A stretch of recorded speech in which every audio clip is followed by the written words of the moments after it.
Here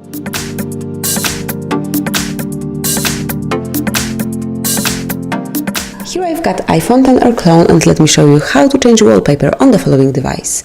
So at the very beginning, open the settings, then find and select wallpaper, it's here, and now just tap on choose a new wallpaper. Here you have to select the one that you would like to cover your screen with, so actually we have just 3 over here. You can also select one from your photos if you have some. Now let me select this one, the live wallpapers, and maybe the white one. Okay, so let me open it one more time. As you can see, it's fake iPhone, so not general but wallpaper. Maybe let me pick still, not live, maybe this one. And finally you have to select just set icon, click over here and decide if you would like this picture to cover just your lock screen, your home screen, or both of them. So let me pick both.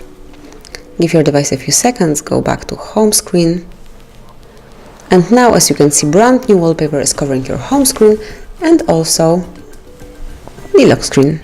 So that's it. Now you can change the wallpaper in your fake iPhone XR whenever you want to. So thank you for watching. Please subscribe our channel and leave the thumbs up.